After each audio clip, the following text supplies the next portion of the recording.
Keeping your mics on mute will just help everyone with hearing less of the echo or feedback from what's going on around you. Yep. Lolita, to turn the mic on mute, you just click the little microphone speaker icon again. It should be blue right now, and when you click it, it'll turn to white.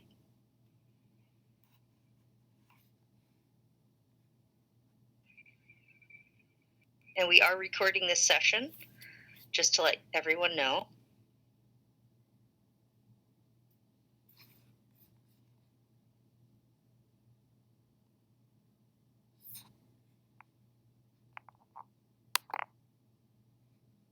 Don't see a microphone icon. It should be below the slide. Do you see a slide in the middle?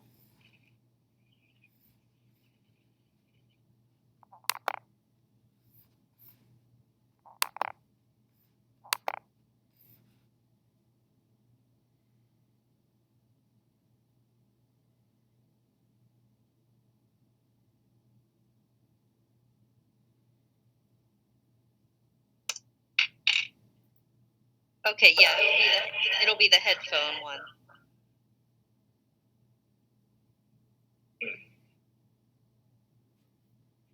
I'm not sure why some show a mic and some show a headphone, since I'm using a headset and mine shows a mic, but either one of those should mute or unmute your audio microphone. Students cannot record the session. That is controlled by the presenter. I think I have it. Can everybody hear me? Just type a message, I guess. Okay, thank you. I'll unmute. Thanks. No problem. And as you've probably noticed already, the public chat is running as we are in this session. You can minimize it by clicking the public chat text at the top, but then you can just click it again to bring it back open. We'll try to field any questions in the chat throughout, but we'll go ahead and get started. Before we get too far, I want to just go over a few more of the big blue button tools again. And to start out, we're going to have you set your status, which I showed you briefly yesterday. But I would like you to set your status to thumbs up or thumbs down. Thumbs up if you have ever participated in a webinar.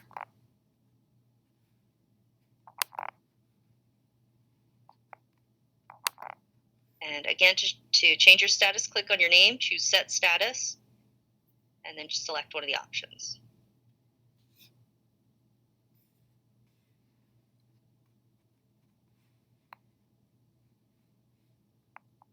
All right, looks like everybody got it.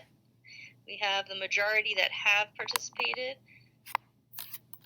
and a few that have never, but this will be your first one, so that's great. All right, so now if you want to clear your status, you go back to your name, click on your name and choose Clear Status, and that'll take us back to your initials. Or the first two letters of your name, sorry. Now we're going to try that one more time. So please choose thumbs up if you have ever facilitated a webinar, and choose thumbs down if you have never facilitated a webinar or synchronous meeting like this.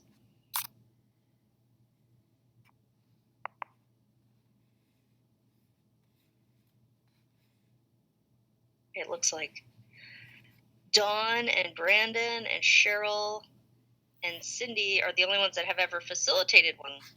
So that's great. We have a lot of individuals that might want to test out Big Blue Button in the future to be the facilitator. Okay, I've already pointed out a public chat, and the other one I'm going to show you is the shared notes. Right below public chat on the left is a shared notes area. So we're going to be keeping some notes throughout the session, and then we can actually export those notes and load them into the Canvas course. Analytics for this. No, not for the status, Galen. Galen asked if there are any analytics for this, but I am going to show you some polling features that you can utilize. Okay, now we're going to have everyone share their webcam. So to do that, underneath the slide, you'll see the little camera icon with an X through it. You're going to click on that. It's going to ask you to choose your camera and your camera quality. You could just leave that on the default and then click Start Sharing. And you should start to see us all pop in there. Minimize this. I think you might be able to minimize the slide yourself. There'll be a little blue dash box in the corner. If you do that, you'll be able to see all of the slides. All of the cameras at once. No, wait. Diane's going to take a group photo. I might take a screenshot too. Awesome. Just waiting for a few more to load in there. Looks like Cheryl's is working. How many do we have in here? 16. Is there anyone that doesn't have a webcam? Okay, Pam doesn't have a camera. That's okay. All right. Cheryl's is still loading for me. Cindy has an error message.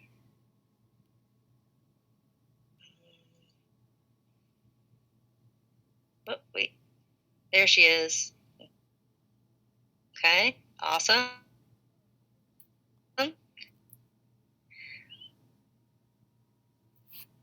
Cheryl, are you getting any kind of error message? If you can hear us? Because all we see is your camera spinning.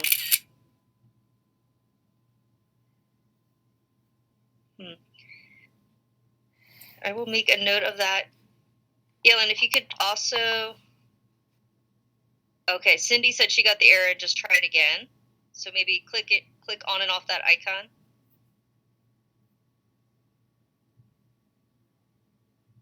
It's a completely browser-based program, so sometimes that can happen. Oh.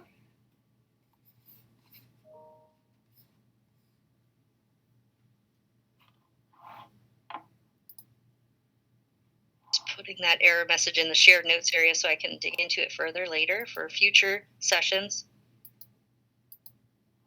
Okay, did we get... Just gonna allow another minute or two for those cameras to try. You can try Chrome if you have Chrome, Galen. That's usually the best option. But really just closing out and trying again would be fine. Safari should work too.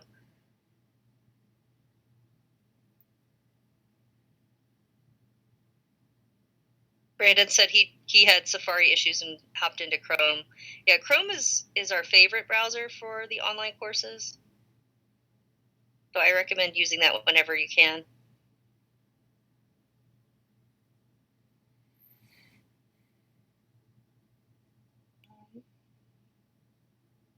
Is the Wi-Fi strong enough? It should work on a laptop, yes.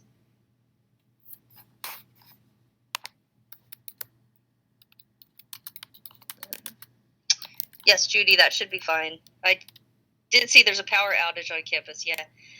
Certain buildings, hopefully, if you're in those buildings, you're working from home today. Okay, who are we missing? Galen and Cheryl, right? Okay. Well, if we want, we're going to keep moving just to make sure we don't run out of time, but we can stay in after or bring up our cameras again toward the end to try it out. Okay? So everyone, you can close off your cameras for now. We can go back to the slides. Okay. So those are all the big blue button tools that we really need for you to utilize today. And we're going to continue on with the rest of our interactive session. I'm going to turn it over to CJ. Thank you, Mel. Great job with the opening there, and I'd like to welcome everybody. The moneyest points have all been answered on the discussion forums. Diane and Mel spent some time in there yesterday answering those as they were coming in. So if you'd go back to the moneyest points at some time, see what your colleagues have written, and you can see the responses to the questions that you asked. As far as the feedback, feedback was really good. What is the most important thing that you learned in this module? Somebody really liked how we showed you how to insert the notes into the gradebook, and they said that was awesome. I learned a new way to consider using tools in my courses to support student learning. Somebody learned, finally, it was the aha moment that they got the social presence. Another person enjoyed the small group discussion on the communication plan and the time management plan. Somebody else said so much. I suppose most helpful was the discussion about the differences between chat, collaborations, discussions, and the information about Kaltura and the accessibility info. All over the road on this. So everybody seemed to pull something out different that they felt useful. So I'm glad to see that and hear that from you. So what other comments do you have? I'm learning a great deal and look forward to next session. Another person mentioned that when we talked about the different spaces, instead of just talking about them, maybe we could actually create those spaces for you. So we'll take a look at that. Our group will look at that in our wrap-up meeting to see if there's a way to incorporate that. Somebody else wanted to see some more examples of the different things. I think that was probably the communication plan that came up twice. I think completed communication plans. We gave you the guides and stuff. So thank you for providing the feedback. We appreciate it. We do sit down after each session with the feedback, and we go back and look at our notes and make the necessary changes. Is there any other muddiest point at this point that you'd like to raise your hand or type in the chat window before we move on to get today's lesson started? We'll give you a minute because sometimes it takes a second to type or raise your hand.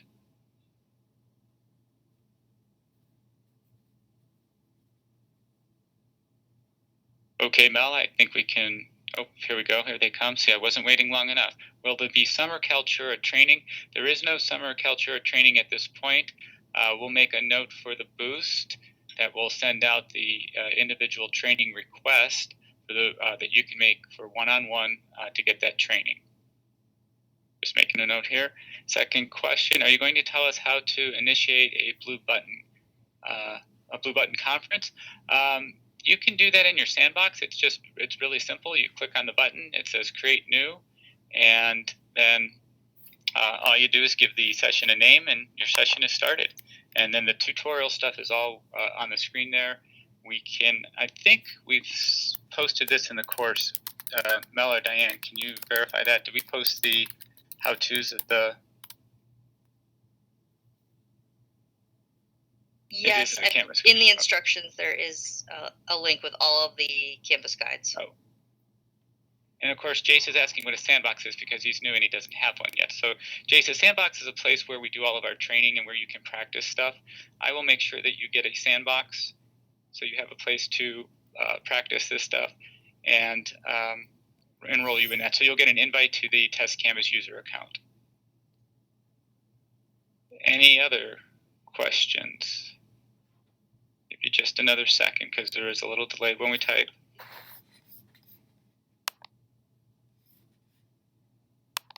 Okay, Mel, I think we can move on. All right.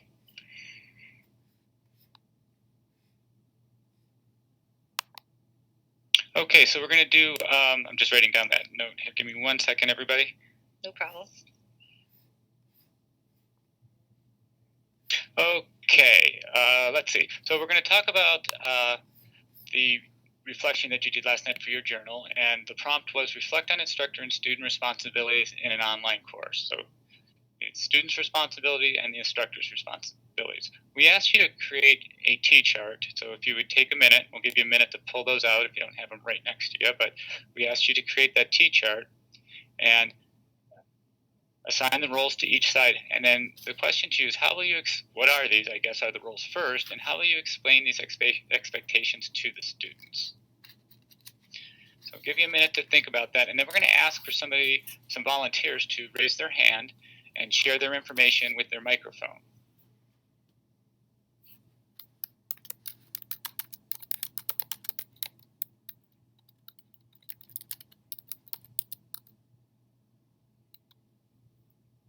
Don't be shy now.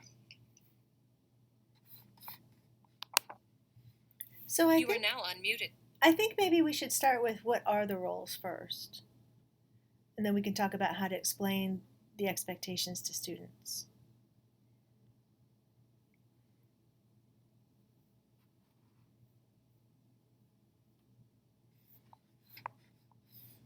How does one raise their hand? Click on your name and go to the status.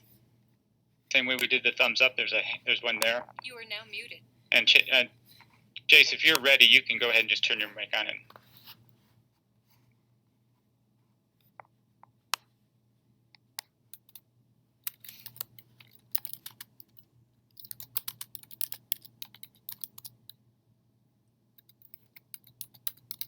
Okay.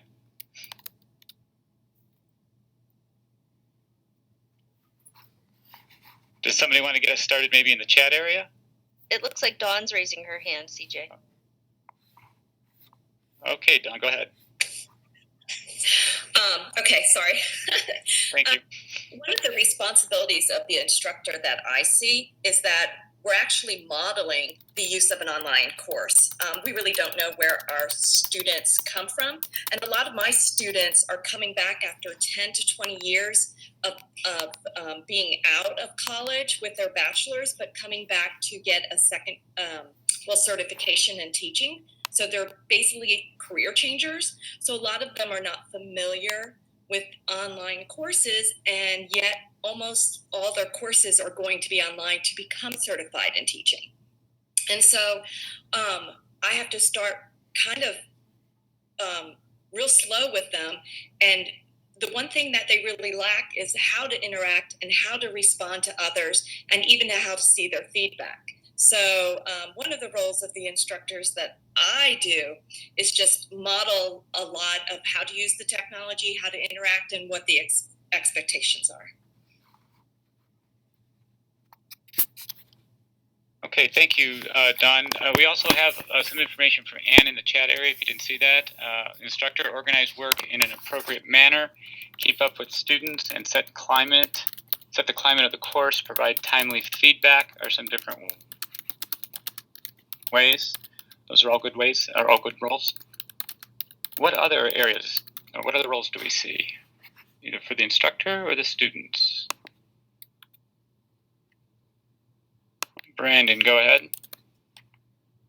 I share, I have a group assignment that each group turns in their work in a different week, so you only do it once during the semester. And part of that assignment is for the group to come up with discussion questions based on the reading. So building on the previous comment about modeling behavior, I actually have my students help me lead the discussion and facilitate it as well.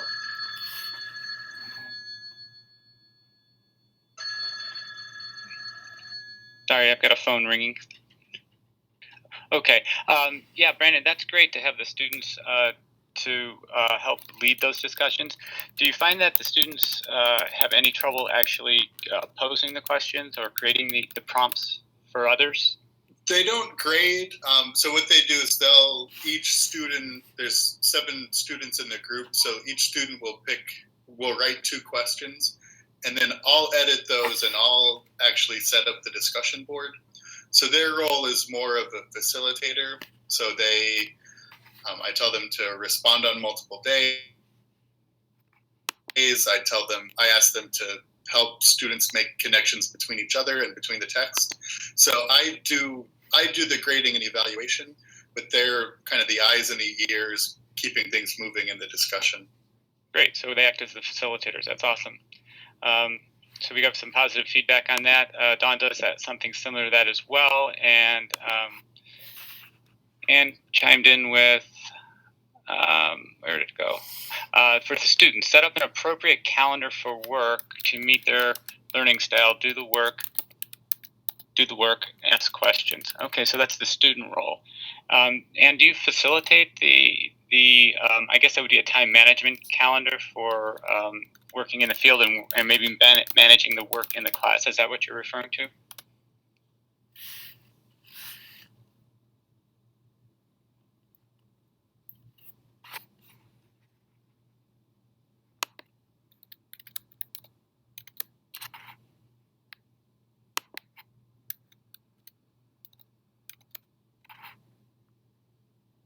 Okay, yeah. Okay, perfect. Okay, thanks for the clarification on that.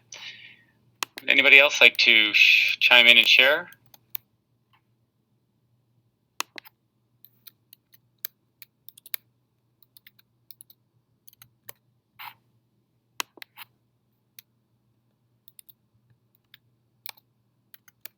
So I think Pam says part of working together is being able to learn from mistakes and admit when you're wrong. Okay. Are you talking about when the facilitator and the faculty and student are working together? Is that what you're referring to, Pam? You can turn on your mic. Yeah, okay. I think that part of the mutual responsibility is, like I said, to learn from your mistakes and admit that you're wrong, because you're telling the student right up front that, hey, we're human and we make mistakes too. And I think that if you're able to recognize that and apologize and correct, even if it's a couple more points or whatever, say, hey, I'm sorry I overlooked that. I think that both parties walk away with an even more respect for each other. And then instead of being inundated with hate mail, in the future, and avoiding email war conflict, you can reach a mutual resolve when you explain to the student that, this does not merit points because of A, B, C, and D. Okay. Okay, thank you. You're welcome. All right, so we just wanted to get a few ideas from that journal reflection, the whole class, from your discussion. And then we're going to move on to the rest of the stuff. You're going to see some other techniques used throughout. A couple people were asking about the number of people, how big is too big. Judy points out that 100 users was the max for something, and I'm not sure if that's the max for the Big Blue. I know there are limitations based on class size there, so we'll have to get that information for you as well. So I'm going to turn things back over to Mel.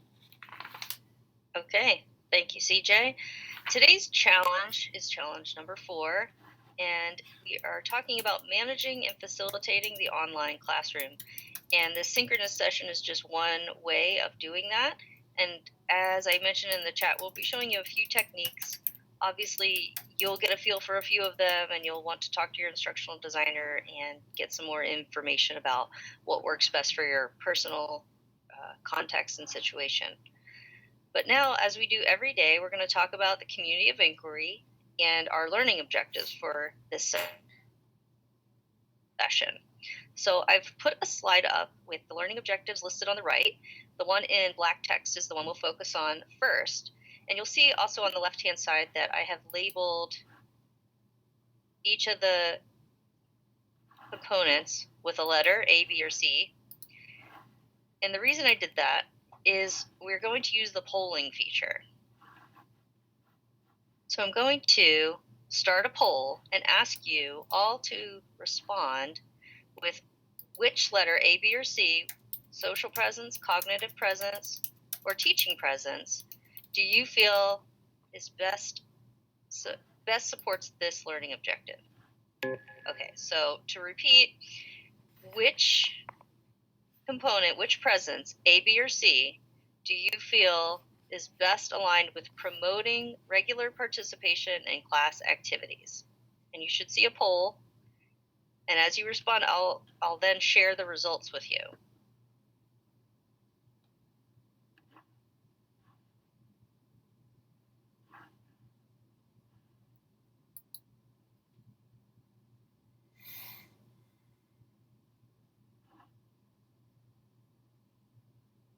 We're waiting for Diane and Pam to respond.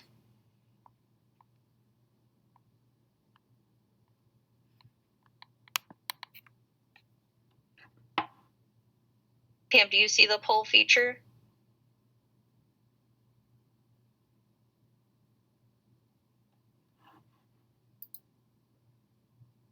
Okay, well, I'm going to go ahead and publish the results. You'll see that 50% of you have selected social presence for promoting regular participation in class.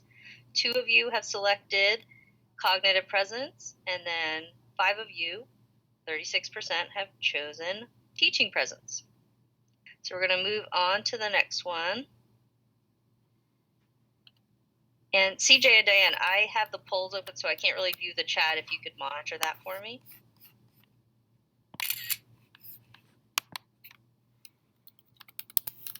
Okay, we're going to do this again with the second learning objective.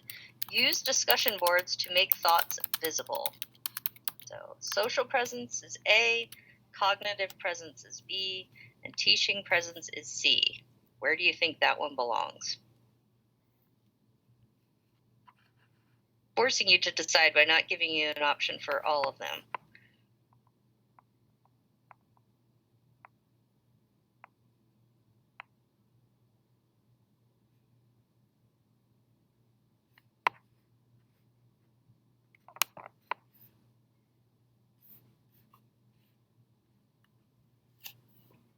All right, looks like we're moving pretty quickly.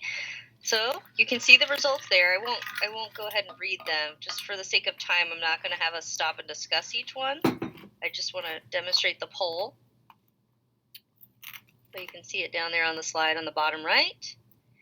You can also see I'm doing some annotation on the slide as we go, just to kind of show you some of the things you can do with it while you're in here. All right, so next one.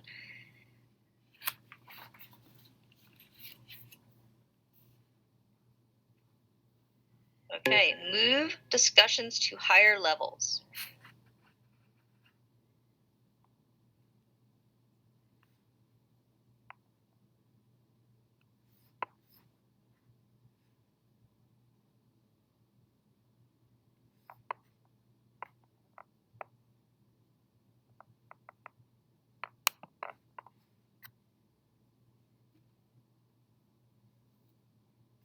Looks like this one, the majority went with B, cognitive presence. All right. So here we go with the fourth one, monitor participation and interactions with your class.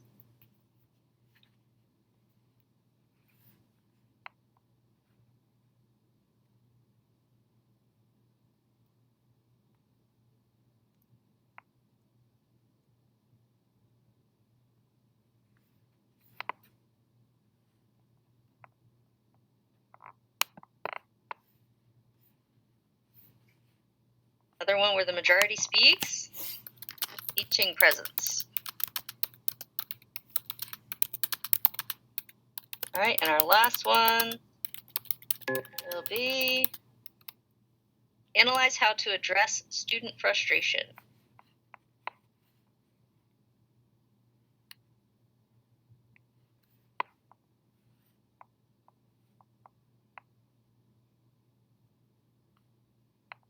You guys are getting really fast with this now. All right, so another one where the majority is teaching presence.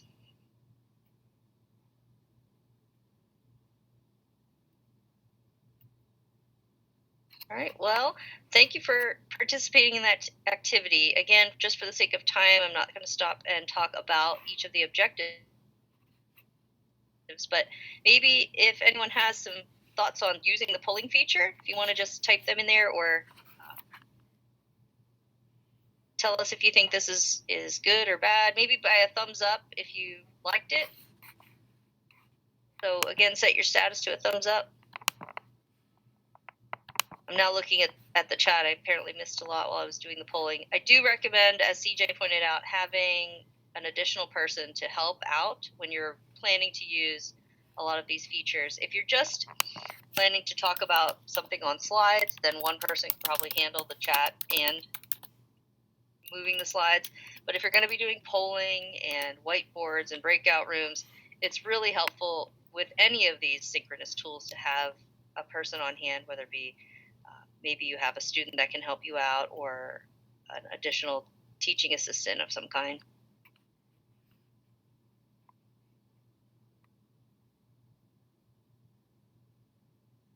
All right, so I see a lot of people seem to like this tool. That's fantastic.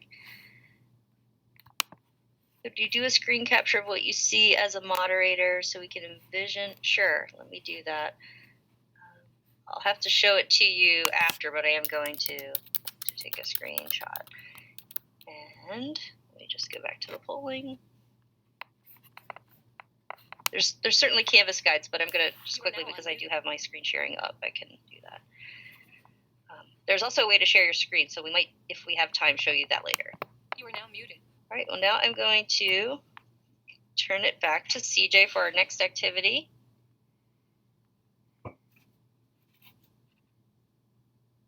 Okay, yes, I'm just answering some stuff in the chat. So going back to who asked the question about having two people, absolutely. As you can see, I'm trying to answer the chats, and now it's my turn to talk, and I'm a little unprepared. So for this activity, and Galen, I'll just tell you the answers. Are the polling results saved? The answer would be no, they just pop up on the screen, and then they kind of go away. Okay. Okay, so we're going to do an activity with breakout rooms, and Diane is going to be in the background getting ready to assign breakout rooms. And what a breakout room is a small group. We're going to put you into 3 breakout rooms, and each of us will be going in there with you into individual breakout rooms. So each of us will be in there to kind of facilitate what's going on. But we're going to ask that you have a conversation with the small group. There'll be 4 to 5 of you in a room. Using mics would be the way to go. If you want to turn your cameras on to see each other, that's great. But the questions, and this will appear on your screen, will be: how do you promote regular participation in class activities? And how do you perform or inform students of those expectations? Please note that when you get bumped over to the breakout room, it's going to ask you to join. You're going to need to say yes. And then you'll need to retest your microphone. The screen will come up. So if you hit the icon at the bottom for the microphone, that'll turn it back on, but you have to test it and you get that thumbs up yes thing again. When we return to the main room, the same thing's going to happen. Your mic's going to get automatically turned off. You'll need to retest it real quick, and you'll be ready to go. Okay, so again, we'll spend, I think we had about 15 minutes to be in that room for that discussion, and then we'll come back to the larger group. And we're going to use the shared screen or shared notes inside of those breakout rooms, and we'll help you get that set up. Are there any questions before we bump you over there? And Diane, did we say 15 minutes? Is that the correct amount? I don't know if you can talk as you're setting these up. You are now unmuted. I think that we're going to show the function, which we really like, is that you can set a timer for these breakout sessions, and you'll see the timer at the top. I think we decided maybe 6 or 7 minutes for this conversation. Okay. So you can see then the only thing to remember is that when it starts to count down, it doesn't give you sort of any wiggle room. As soon as it gets down to 0, your conversation is done and you're back in the main room. So that's just something to keep an eye on. All right, so we'll have 7 minutes to have that conversation. You are now muted. And you'll get pushed over there in a second as soon as Diane's finished setting them up.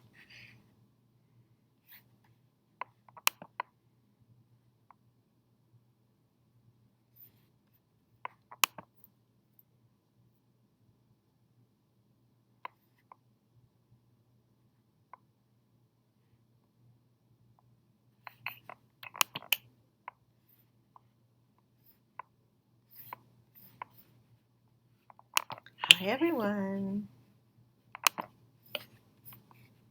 Hello. Where's everybody else?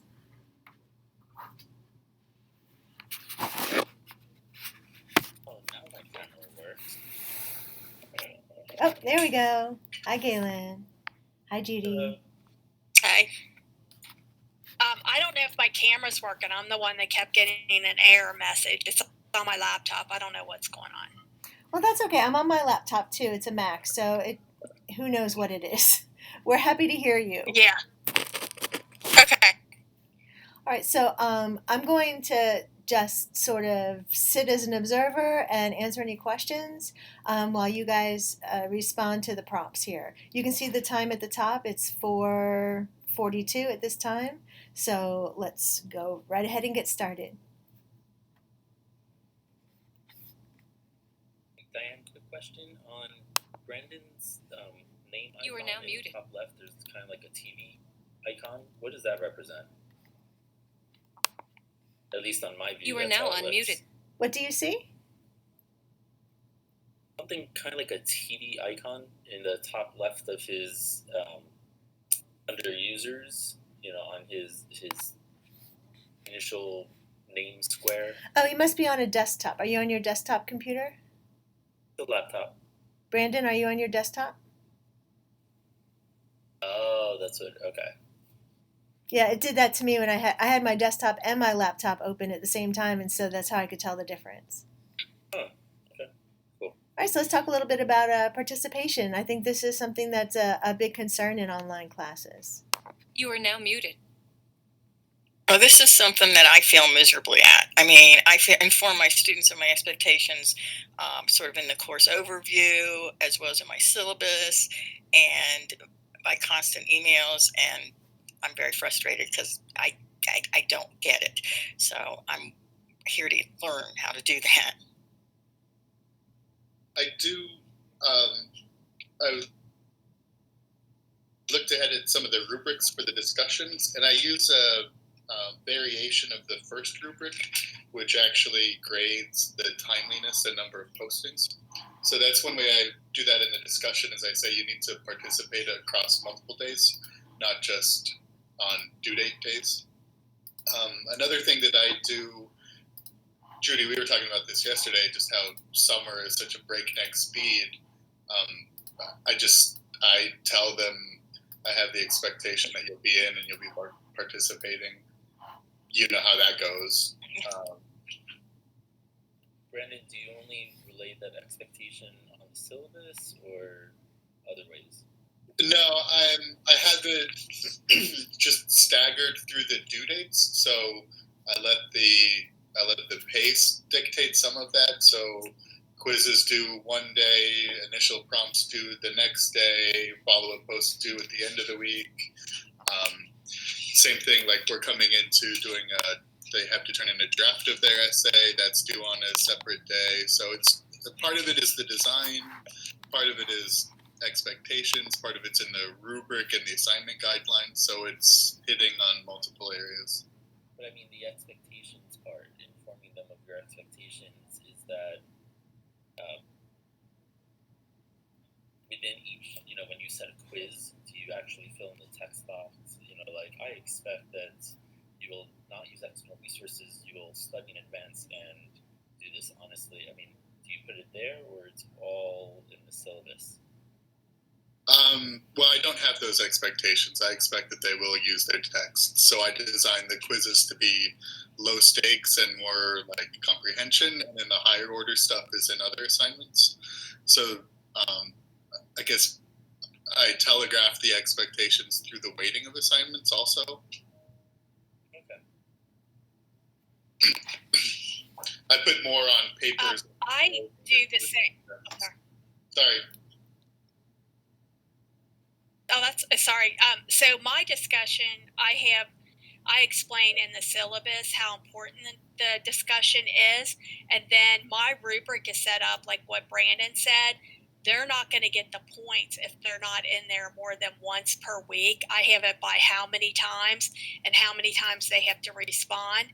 So students know that, and they know their grade based on, like, I've had students, I also in my rubric, and then they know how I set up the discussion, each forum, it tells them the date the first post is due, and then the final post. So they know that always up front, and it's listed in my course calendar. So, and even, and I actually put something as far as in my syllabus about it too. So they're well aware and can plan when they have to be on there. But when I set up the course, one quick thing that I tell them is I say, you have to consider, you can't just post and never be in the discussion.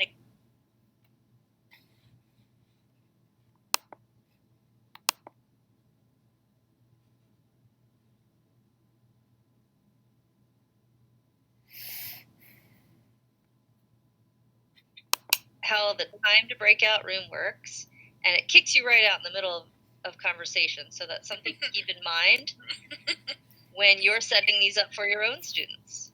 Yeah, and if you have to copy and paste the information out, I got mine out, and it looks like, Mel, you were the first one back. Is that your list up at the top? No, I actually missed sharing the notes, so yeah. But That's good. okay. Yeah. So we had a great conversation in our group. We talked about how to inform them through the syllabus, directions, video of expectations, and then the first part, how do you promote the, I guess that's all promotion through there. They do check-ins, they do low-stakes assignments, encourage the students to take risks, and non-academic activities such as more social, so it breaks the ice and things like that. Well, that was our conversation. Right, and so in our room, it's interesting because in our room we were talking more about the consistency of expectations. And so one way to make sure that students are participating and that the course sort of stays alive for them is the different ways that we can create a consistent workflow instead of everything being due on one day. Just like in the text, it talks about that read, review, revise, reflect. So those 4 R's are one way that we can keep students participating in the course throughout the week or the whole module. So that was one of the things we talked about, the importance of that consistency and where you put that and how you communicate that to students on your syllabus, in the directions for the assignments and things like that. Yeah, and one of the things that I didn't get written down was they talked about somebody brought up, and I can't remember if it was Sandra or Ann, but it was on page 87 or 81, that they'd mentioned that assigning roles to the students, so things like having one of them be a moderator, one of them be the reporter, one of them be the facilitator. So that was another thing that didn't quite make our notes for moving that along. Yeah, in our group, we had good conversation about the importance of really setting clear expectations and providing detailed instructions up front. And before we were cut off, Lolita had a question about what do you do when there's a lot of superficial discussion and conversation happening and not really getting to that deep learning. And Dawn was sharing her thoughts with Lolita about how she nudges her students with some comments within the discussion board, and then also, if that doesn't work, she opts for some private emails. And I was going to chime in with letting them know how we have some great discussion rubric examples posted in our Online Learning Academy course that actually can give you some tips and tricks on how you can evaluate student discussions and help them stay on task by guiding how they respond to each other.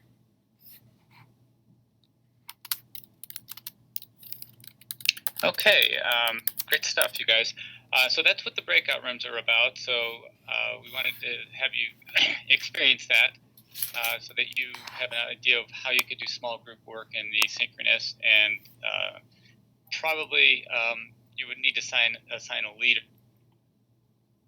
if you were going to do that for each group, so that one student would be in charge of that when they go into that and whatnot. I'm going to turn the chat back on. I think I'm going to copy and paste the shared notes just in case they don't stay there. Does anybody have, let's see where we were at here in the chat. The chat's back on if you need to chime in with anything before we move on to our next activity. I'll give you just a second.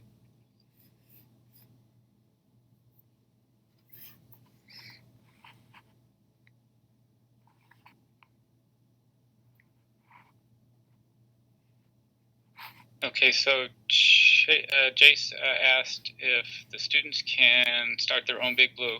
So yeah, there is a setting for that. You can allow the Big Blue, allow students to start conferences and when they're in their group discussions. And so when they're in groups and they go into their discussion area, they can create a big Blue conference in there. And I believe it used to be, I have to check, I'm not sure. I'm going to make a note, but I'll check and get back to you in the boost. I think you can set it at the course level to allow students to create conferences, but I think by default that's turned off. Anything else? Is there a random option? There is a random, oh, I didn't see that question come in. So Diane answered a question about randomizing students in groups. There is an option, but she just assigned everybody manually.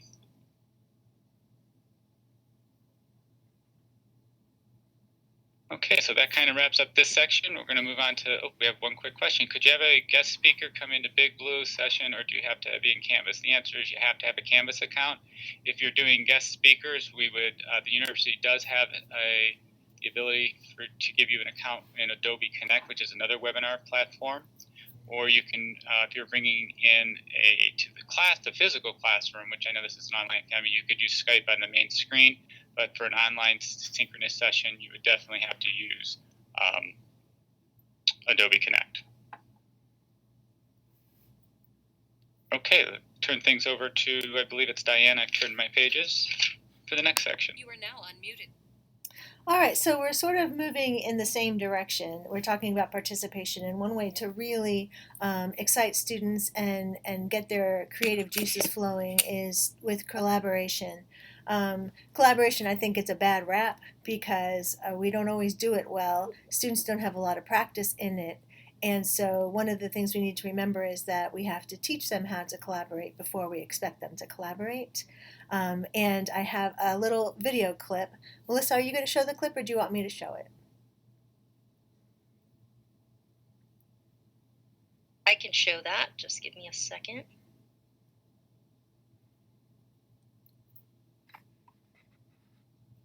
A little video clip, a humorous video clip to show collaboration. 1 second, I'm working on it. There we go.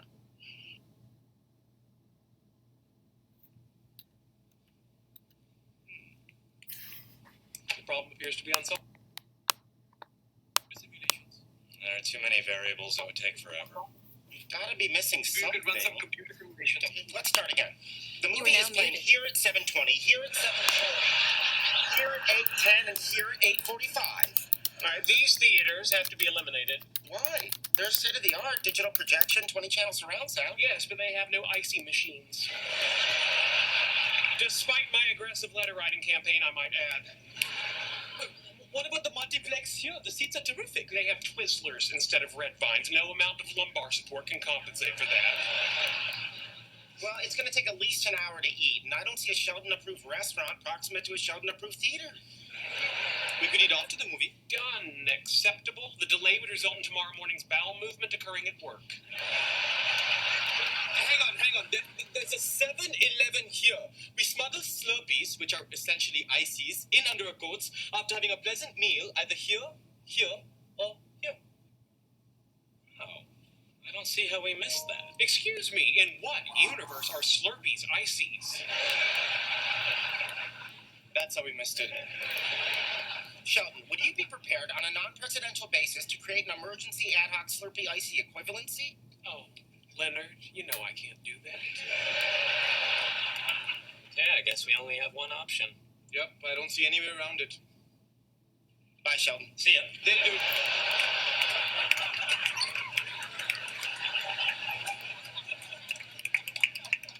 They're right, it was the only option.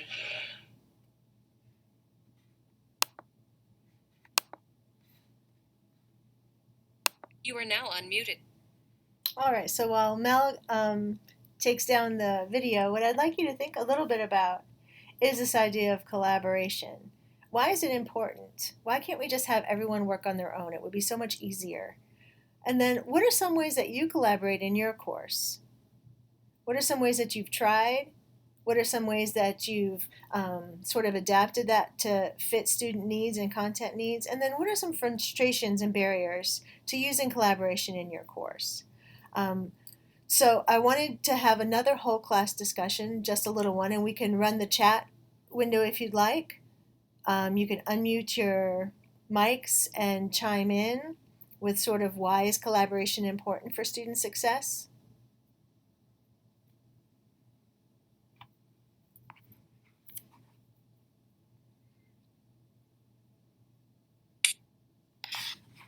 I think it's important for students to have collaboration in an online course to open their minds to more perspectives and viewpoints out there.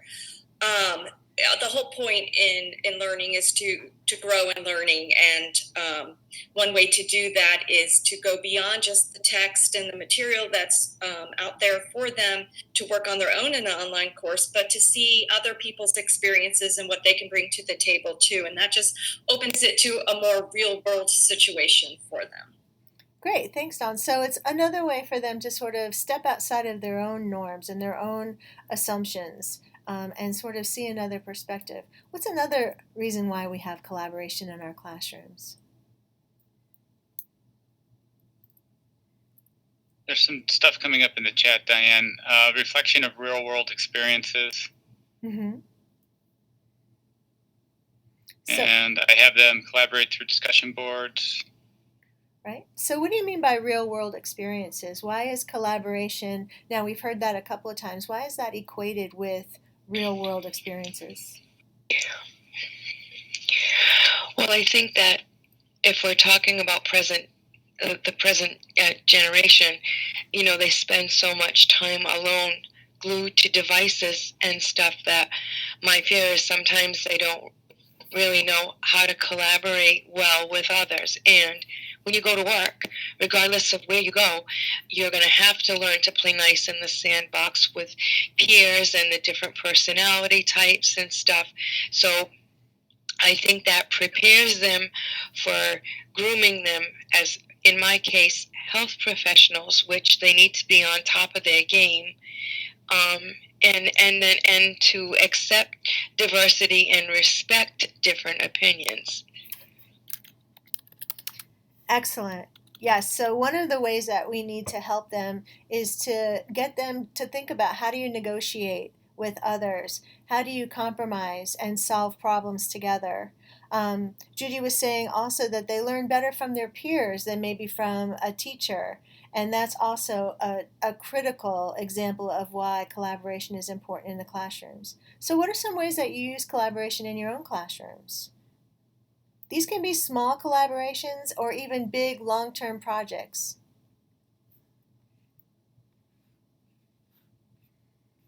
So group assignments is one way. I do peer evaluation assignments for my final essay. So they turn in a draft 1 week, and then the next week I assign them 2 or 3 other essays that they need to read and review. Excellent. So we also have peer review, which again is helping peers learn from each other. We help by giving them presentations as a group. I think that's one also great way to help students to feel more safe and secure if they're feeling a little uneasy about speaking to a larger group. I think that it's also important, Sandra, saying about diverse perspectives and how easy it is for us to sort of stay in our safety zone. It's important for us to sort of think about other perspectives. Small groups tackling worksheets.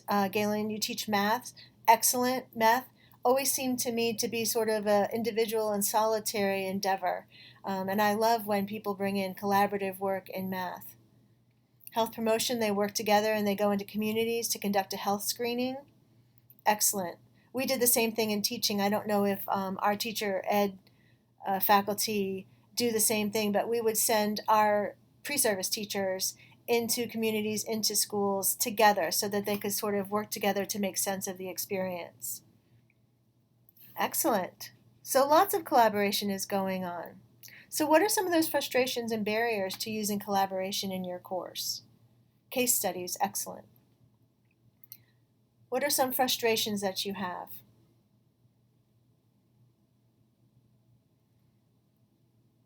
One person does all the work. So there's sort of that idea of equity and accountability always remains a concern. It can also be slow. Teams fall apart, so sort of the not real functional groups. Yeah. Oh, so if you might have a group who sort of are aimless and there's no leader in the group, so that can also be a problem. Does anybody have frustrations with how do you provide a grade for everyone and also provide a grade for individuals? That used to be one of my biggest concerns, was how do I do that? Yeah. So any solutions to some of these frustrations or questions that... I've used a rubric about participation that's anonymous. Excellent. So and maybe if I have get peers a lot do of that. The whole group has to give it back before I release the grades. Oh, very nice. If I get a group that You are now muted. feel like somebody pulled their weight, then I pull them all in and have the discussion with them. You are now unmuted. Excellent. So I sort of like that conditional idea of I need to get all these back before I release your group grades. Excellent. What I do is I have them post all of their contribution, regardless if they work in Google Doc or whatever collaboration tool that they use. I make sure that they post their work on the discussion board, so there's a paper trail of who did what.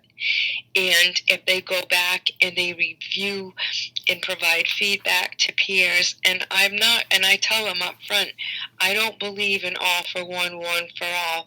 I will grade your work on the merit, participation, and quality. And if you're post twice in a discussion forum on a case study that was available for 2 weeks, everybody else did the work, your grade is going to reflect the amount of work and time that you put in.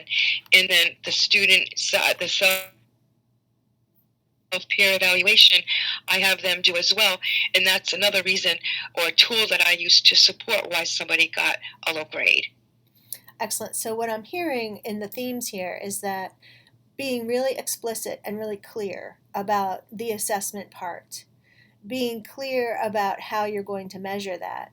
So that would be sort of the reactive. That's at the end of the process. So I think at the other end, we talked about some proactive ideas where we talk about giving everybody a role. Again, setting those clear expectations ahead of time, maybe sharing the rubric with them. So if we work at both ends of the collaboration, it seems like that's one way to meet some of these frustrations and barriers. We're getting ready to break out into small conversations again.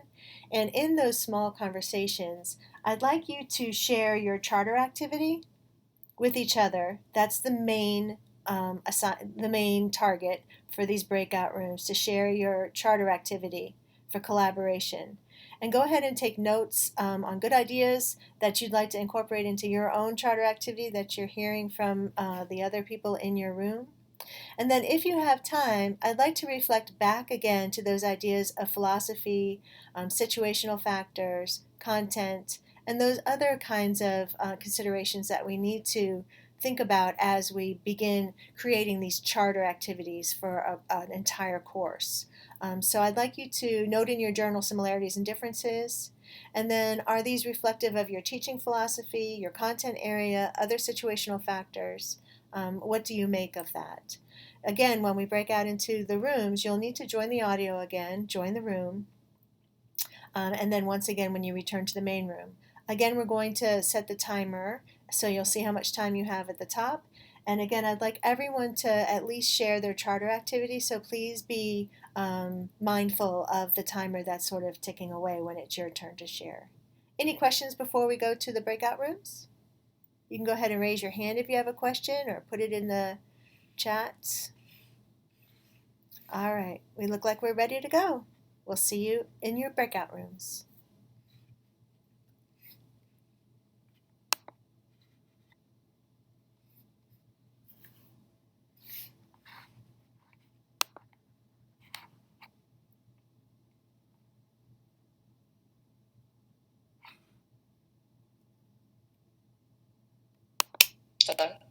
Hello.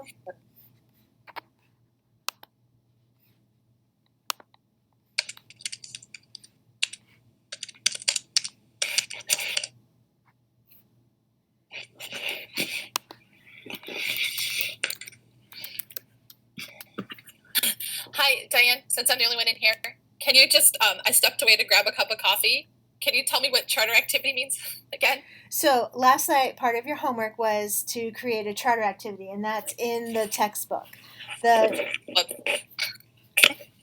the charter Okay. activity, really, it's just a guideline for how students are going to collaborate and work together. Got it. Thank you. And I can give you the page for that. Let's see.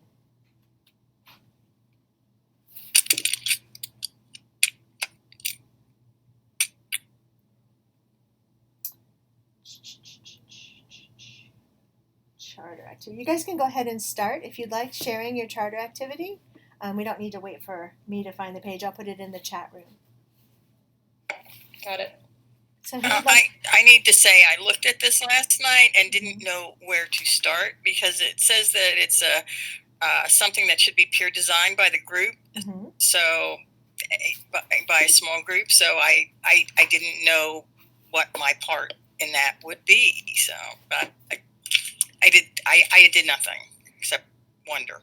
So that's a great place to start. So if you're going, again, this goes back to your philosophy. If you're going to co-create this charter activity with your class, where do you start with that? Do you just sort of open it up to the group? Do you have an outline? Do you start with some prompts or questions? Do you assign roles? How do you begin to create a charter activity?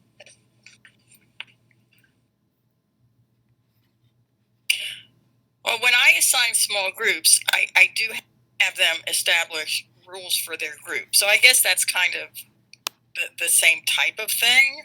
I mean, you know, they establish how they're going to interact and who's going to have what role.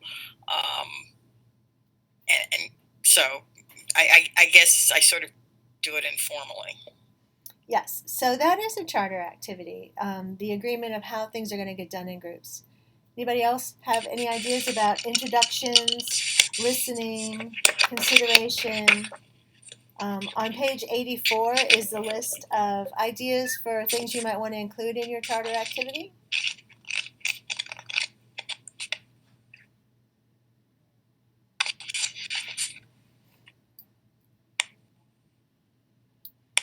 So when you put students into groups collaboratively, do you have them introduce themselves to each other in some way? Should you have them introduce themselves in some way?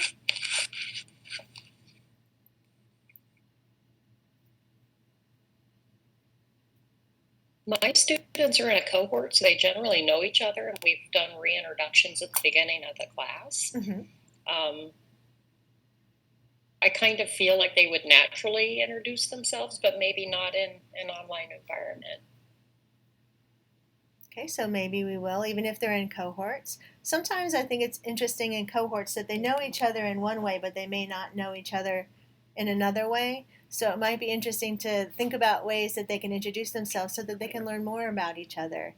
And at that point, it might be a good idea for them to begin to introduce themselves about how they feel about collaborative work and what role they feel that they're strongest in and what role they're not strongest in collaborative work. And that might open sort of the conversation too for an introduction. Any other ideas for an introduction? I asked my students to talk about, because they do know each other, I said, say your name and something that nobody in this room knows about you. That's right. That's funny. That's a great conversation starter. Mm-hmm. Any other introductions? All right, why don't we talk about listening? What should the rules be for listening to each other? What should the rules be for tolerance and trying to see the other person's perspective?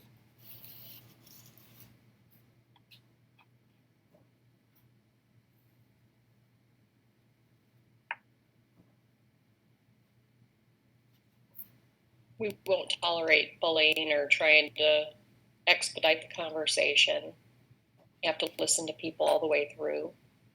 Right. So sometimes it's important, I mean, and it seems so elementary, but students don't always know how to have a conversation or how to listen in a conversation. And so I think that's one thing that we might need to role play. You might need to have a little reflection on that. and have them talk about it. We've all been in groups where somebody takes over the entire group and all you hear is that person speaking. And so we want that person to sort of be reflective and understand what they're doing. And we also want the others to be reflective and understand what they can do to be proactive in that situation. Okay? Karen, you teach math, so I'm sure that when you have students working in groups together, you have some students who are like math geniuses, and then you have some students who have a real fear of math. So how do you create an equitable discussion in your classrooms? Can you ask that again? The sound was going in and out. I was just saying in math, I know that you have some students who are, math experts and they're so excited by math. And then there are some who are really afraid of math and they have a high fear level. So how do you create equitable discussions in small groups in your math class? Well, I've never done this in an online environment, but in my face-to-face classes, I make sure that I keep the groups really small, and then I require that they stay at the same pace. So if someone is better at math, they're not allowed to just work ahead. It becomes their responsibility to help, the other person or persons that they're with. And I always explain that, when you are teaching someone else something, you're helping yourself learn it even better. So I just don't allow them to work ahead. I make sure that they stay together. Great. So that's one of the rules or the guidelines that you want to add into your charter, that when you're working in collaborative groups, everyone stays together, we work at the same pace, and that means you help each other to move forward. So that's a great rule to have in your charter. Good. Steve, what about you? When you have students working together, how do you create equitable discussions and collaborations? Right. So I've been very directive so far in my limited 4 weeks of doing this. I've been using Adobe Connect, so I can kind of, I'm looking at the side. We've been doing all audio because even with the small technical difficulties that we've had here where we had to repeat, because actually, I don't know if you know this, but you were cutting out substantially the first time that you were giving directions to Karen and she was responding. So we made the decision to go audio and mute and so forth. And so one of the things is that I've been, in my mind, keeping sort of calling based on how they're listed on Adobe Connect. I can see where they are and sort of the order. So then I would just say I'm going to go forward down the list, or I'm going to go up backwards down the list, and so that they would know that, all right, I'm talking to Adam, Jennifer, you're going to be next. So that's one of the things, and try to make sure if I have 1 hour where we've had this synchronous meeting, that to make sure that if it's 45 minutes in and I haven't really heard much from somebody, that they know, I'm going to ask more from you because I haven't heard you yet. So I'll just, that's me so far. Okay, so I apologize for being late. Merwin has no power, and it's still no power. So that's what they said. Oh, you're home. I thought you'd be at Starbucks today or Dunkin' Donuts. Yeah, well, I haven't bought my fancy new headgear yet either. So, Well, we're glad to see you, and we're happy that you're here. When Amazon can send a drone and drop it 10 minutes after I make the order, then I'll have it. If only we lived in New York, right? Excellent. So I guess before we leave, we have about almost 5 minutes left. I think the other important part of collaboration is creating a safe zone. And I think that a lot of times when we're in such a rush to get students started on the project, because it's going to take a long time and we don't have a lot of time, we sort of skip over that part. So what are some ideas for creating collaborative groups that are safe zones so that students don't feel like they're being bullied, or that students feel that they can express questions or concerns to the group without judgment? What are some ideas for that?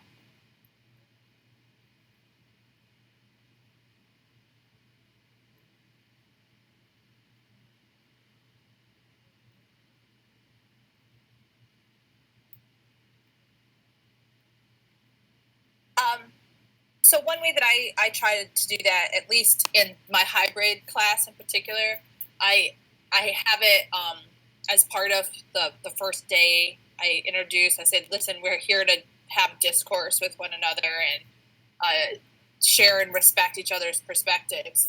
I'm thinking for the online course, I might add a little bit into the intro video on that, so that when people are responding in the discussion boxes, that they are actively engaging, that they know it's a safe space, and it's okay to disagree, but disagree respectfully.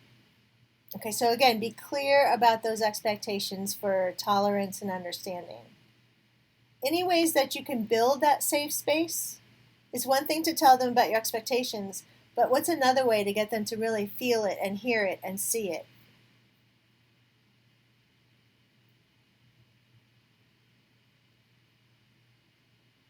So in the interest of time, we have 3 minutes left. One way to do that is not to wait until the collaborative project happens. One way to do that is by lots of little small collaborative work or small low risk activities, and that students can build those relationships and build that community. And then when you have them working together in a collaborative group for a grade, they already have built the foundation for that relationship. So that's one way, Judy, you were talking about how to get students to sort of buy into these things. And you just do it a little chunk at a time, a little piece at a time. Any other ideas for how to get that community going? Well, I was going to say to have some sort of like plus delta early as a teacher, I noticed right away that I wasn't happy with my online, the online experience, but just getting feedback early as a teacher about like what could make the experience better is important. I'm former school principal, so like if there was bullying going on and the teacher was not addressing, then it would be coming to me. And so I'm wondering, like, in the space of online, what's the recourse for a student if there is bullying and the teacher is not addressing it? It's going to go up the chain someplace. I don't know exactly how, but I think it's important, because I know that I don't want the dean to be having to address something that I hadn't addressed. So I was very careful to make sure that I was doing, plus delta forms early and trying to really listen to the feedback and let them know that I am listening. Yeah, so again, that teacher presence is all important, that if they know that you're in the group, that you're monitoring the groups, you're watching the groups, and that there's accountability for them in the group and how they work together, that's one of the biggest factors for the success of the group. We're getting ready to zap back into the main part of our discussion. I've enjoyed this discussion. I hope that it's given you some ideas about how to begin creating a collaborative charter for your classrooms. Okay, and I will see you in 10 seconds in the big room. You are now muted.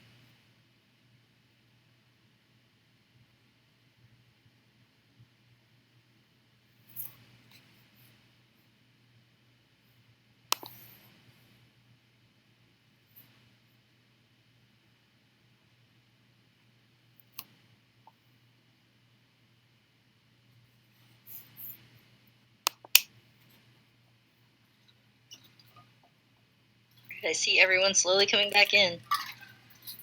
Welcome back, everybody.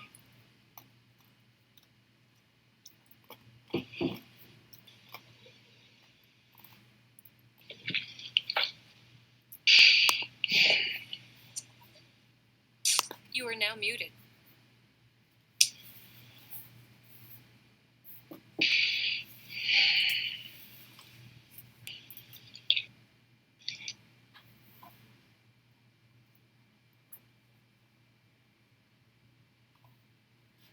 You are now unmuted. Is everyone back in? All right. It looks like it. If you can hear me, raise your hand.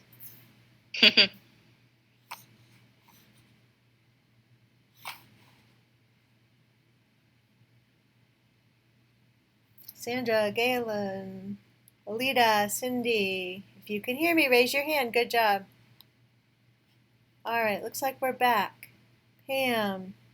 Jace. Hi, Jace. No travel time for you today, huh? All right, so we're just going to wrap this up, and then we're going to have CJ wrap up our synchronous meeting. Stephen joined us. He went to Merwin this morning, and there was no power, so we had to turn around and head back home again. So he joins us from home. Good to see you. I just wanted to wrap up our breakout activity about collaboration in online learning environments. I hope that in your sessions, you all had lots of ideas for creating that sense of community and a safe space for people to ask questions and to suggest ideas and step outside their comfort zone. And I think one of the biggest themes that came out of our discussion was about the need for explicit expectations, but also making sure that you don't wait until the big project to have students collaborate, that you do lots of small, low-risk collaborations along the way so students can practice those skills and learn those skills that they will need for the bigger project. Did anybody want to add anything that they had also had an aha moment in their breakout room? Yeah, I would like to just add something that I kind of had an epiphany about, I guess. In talking with collaboration and group assignments, those who don't participate or participate at the last minute, you can kind of equate it to working for a company.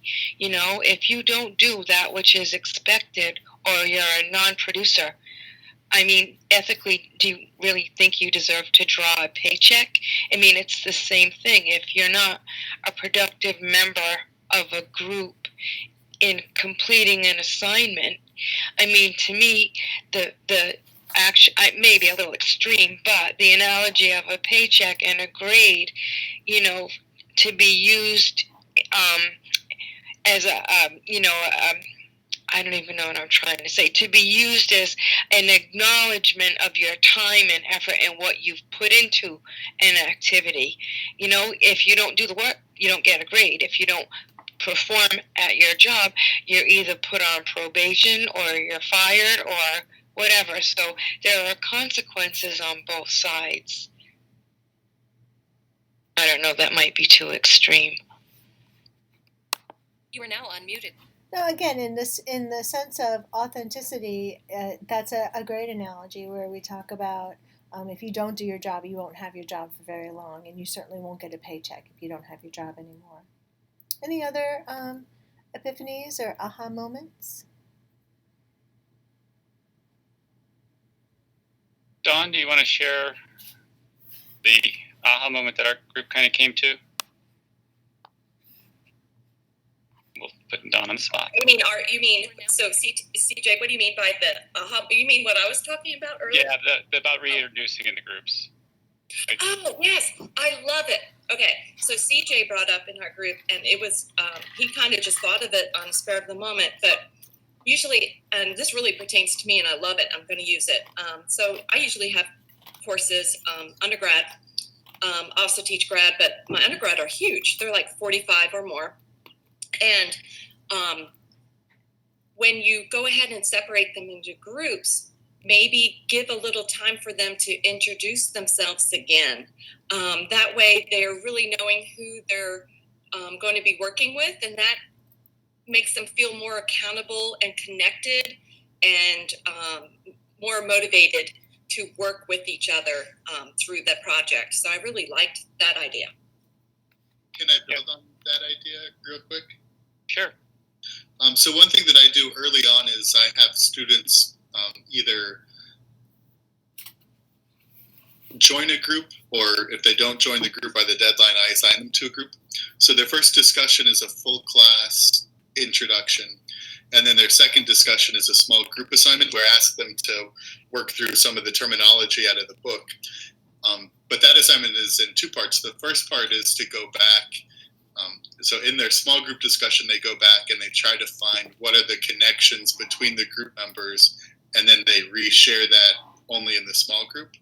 And then the second part of the assignment is to actually work through the content. So I just love that idea of getting them talking to each other and about each other. That's awesome. Yeah, so we were talking about doing icebreakers in those small groups that would build that trust and create that safe zone, because sometimes group projects don't begin until halfway through the semester, and that's when they start, and they don't remember who these students are in the online environment. They just see that name and may not remember. So we talked about ways to just basically, just like Brandon said, something small, maybe go back to the other discussion and pull some information out and do sounded like almost a scavenger hunt to figure out why they're all in the same group. That's what our group came up with. Excellent. Anything from Mel's group?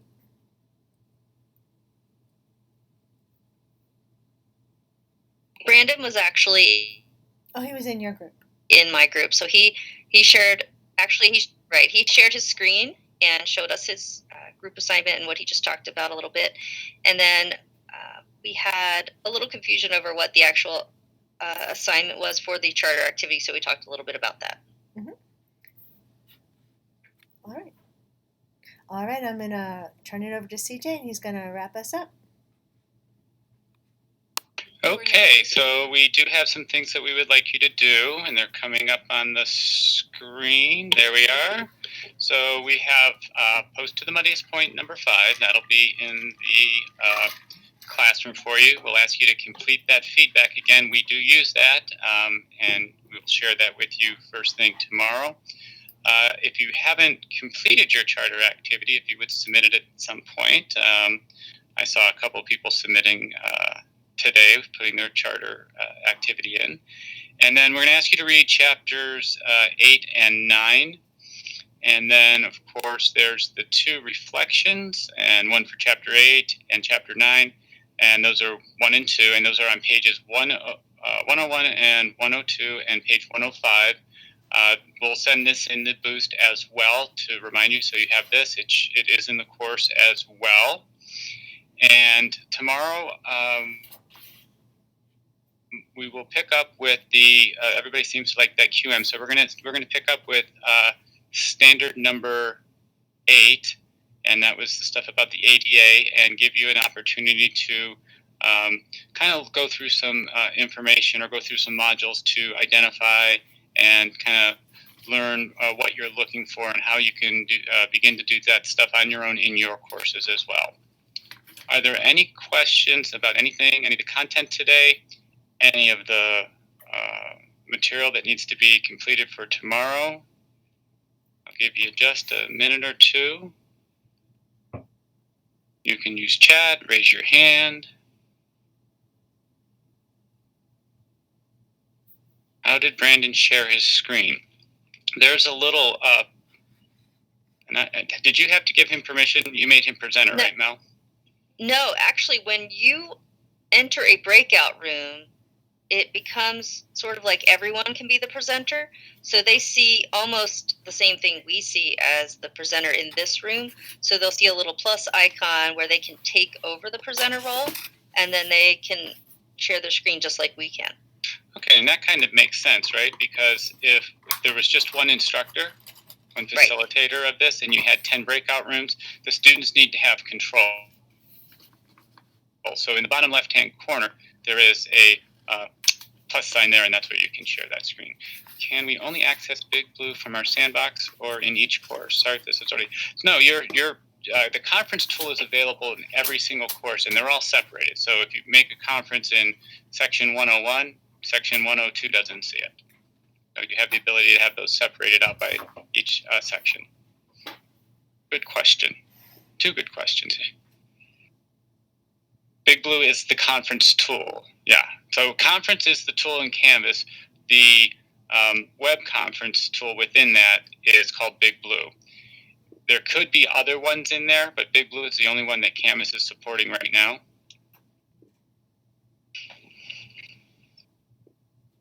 I don't know if that answered Galen's. It's an app.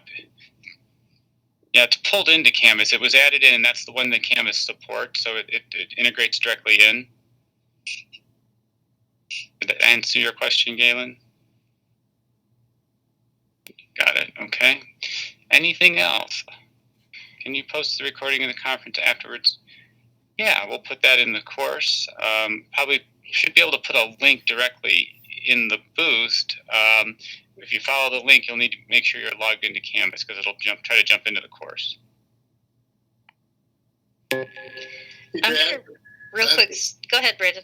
I just have a quick question about setting up. Like, I know when you set up small group discussions, you set up the prompt like a normal discussion, and then you click the label it to the groups. Is there a way that I could set up one big blue button and then have that populate the same way into all of them? Like, if I put the same presentation, I don't have to make it 8 times. I only have to make it once. Are you talking? It wouldn't go into the groups area, but it would go into the breakout rooms.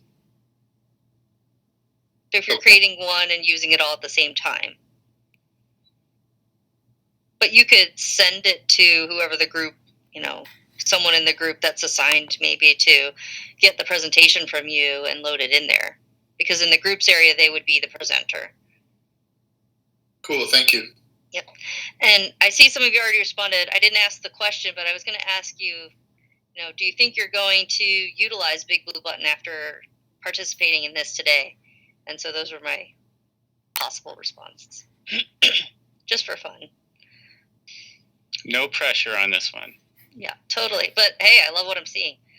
Well, what are you seeing? I am seeing that everyone wants to think about using it. They loved it. All right, great. All right, absolutely, yes. Okay. Since I missed the beginning due to no power, I'd love to watch the first 45 minutes. Okay, great. All right.